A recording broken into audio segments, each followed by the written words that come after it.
Marion, this week I dropped the Creator Ecosphere, a map of the creator economy. Did you catch it? I did. I did. Hard to miss it. Do you have questions?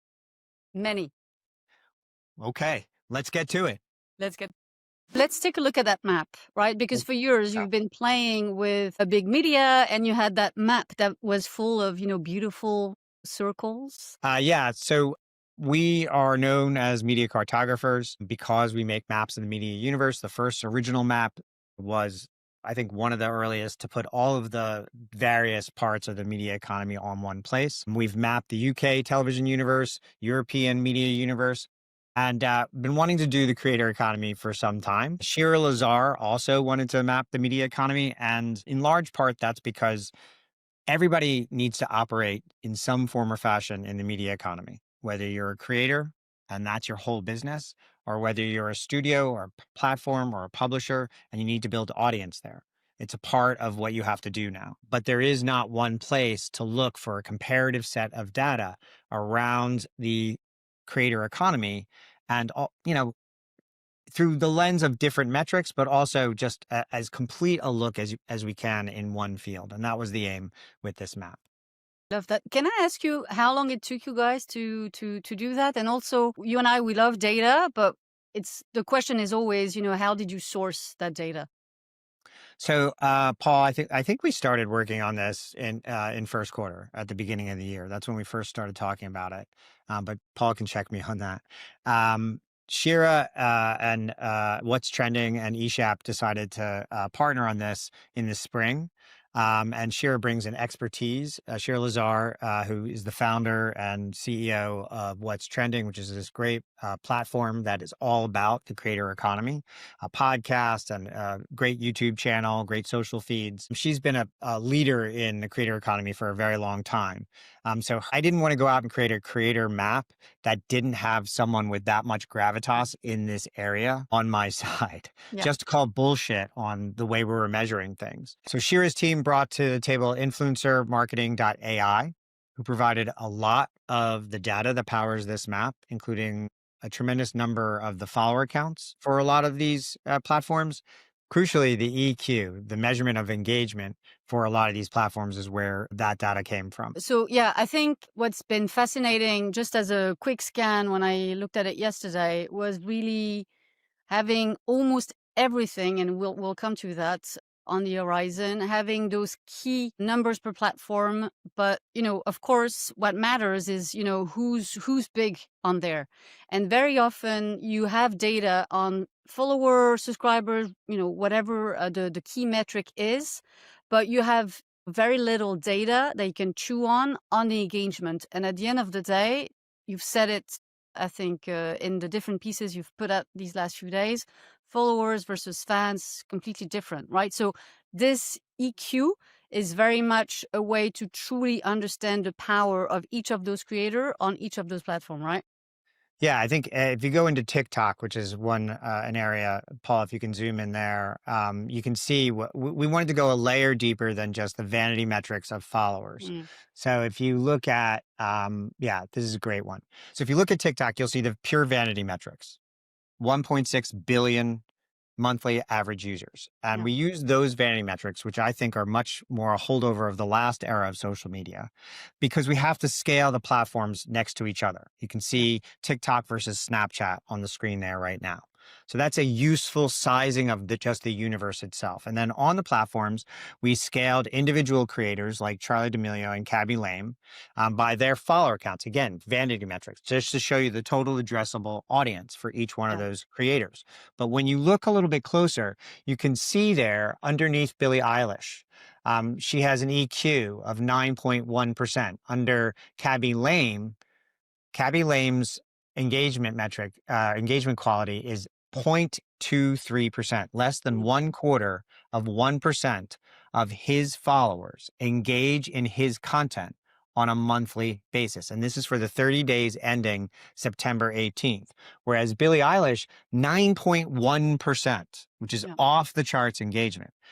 ultimately, even though Cabby has more followers, way more followers, more people activate, more humans actually activate when Billie Eilish publishes something to her fan base because they're much higher engaged because of the quality of the engagement there than Cabby Lames does. So you can spend for reach there, but you're not getting that many people engaging. And to me, these affinity metrics, these affinity indices are going to be increasingly important so that you can avoid spending on waste. You can look at Will Smith here. His engagement is red because it's less than 1/10 of 1% engagement. I think when you look at the red areas on this map, you can see the difference between the green areas and the red areas is the difference between followers and fans. And I think you can begin to see follower counts that are either bought or bots. Yeah. I think that becomes very evident when you look at the EQ on these on. Can I ask you something about engagement? What does that mean? Is it a like? Is it a comment? Is it watching a piece of content? It is different on each platform, but it is a Yeah. combination of likes, shares, comments, reposts. So for on YouTube, it's different than it is on TikTok, but it is total engagements against the total fan base. So yes, there are going to be some pure likes and kind of more passive engagements than comments and shares, but these things are taken together, and you can see where frankly, the empty follower counts are, and then the real fandoms Mm. are as well. When you look at Instagram, if you scroll over to Instagram really quickly, Nat Geo has one of the highest follower accounts on there. It's down in the lower right hand corner of Instagram, but their engagement is lower than average. Average for a big brand or a big celebrity on Instagram is around 1/4%. So even though I derided 1/4% engagement a couple of seconds ago, it's pretty average for large creators. Then you look at Cristiano Ronaldo, who not only has the largest follower count on Instagram and probably the largest follower count across all platforms of anybody out there, has a 3 times better than average Mm. engagement quality, 0.75%. And over here, you can see how powerful Taylor Swift is. Yes, she has far fewer followers than The Rock. Far fewer. The Rock has more than 100 million more followers, but his engagement is very, very low, which is why his movie didn't open big this past weekend. You look Mm. at Taylor's, which is way above average, 10 times average, actually, and you can see the results. When she drops an album, everybody listens to it. Everybody stops what they're doing that weekend and listens to her album because she just doesn't have followers. She doesn't buy them. They're not bots. They're not artificial. They are earned. So I think there's a few things there.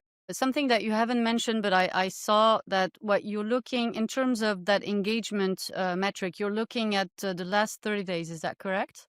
uh, the last 30 days collected to this map, and it rolls forward. So we did look at it for over the course of the summer to Okay. track, see if these are directionally correct. And they are, let's put it, way more directionally correct than sweeps ratings are to television in the US. And so you have to take everything with a grain of salt, but influencermarketing.ai is a division of Stagwell. This is a data-driven company. This Mm. platform is incredibly sound, and you can check out their data yourself. We dug into it very, very deeply. We believe that these are good reflections of fandoms versus follower counts, to be honest with you. I think there's one thing regarding the EQ is that, so what I've noticed, and maybe we can take a look at YouTube. Very often on YouTube, you look at channels and they have a crazy number of subscribers, and Right, most of them have joined in the first few years of YouTube, right, where, at a time where they were able to easily clock, a lot of views. And I think that there's something there also to say on, those who are in green most likely are those who have been staying consistent, right? Because correct, there's a topic of consistency. That's correct, that's why sometimes you have that lag, right, between the number of followers, subscribers, and that EQ. It could just be that a lot of those platforms are, publishing less, not publishing anymore, etc., etc. I've looked up at a couple of channel these last few days, and some of them have stopped these last few months. I think a lot of companies are also rethinking their strategy, or they've found more success in, one platform versus another. So that's where I'd say perhaps the EQ looks, I'm sure it's, spot on, but I think to explain sometimes that big gap, and especially with the big corporates, so you mentioned that Geo, ESPN, a few of those, it could be that, they're just not doing their job. Whereas pure creators, it is their bread and butter. They rely on those platforms, and therefore they put content out there every single week if they can, right? Whereas the big media guys, a lot of them are still treating a lot of those platforms as, Marketing. I Just wouldn't say, yeah, purely marketing.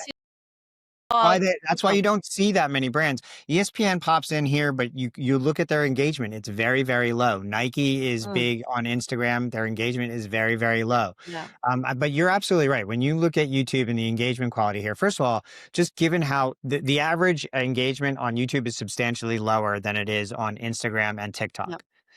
So its average is around 0.1%, so 1/10 of 1%. So just set your expectations around that. yeah, That's why Mr. Beast at 0.6%. That's very high engagement for the biggest audience yeah, on YouTube. That's extremely high.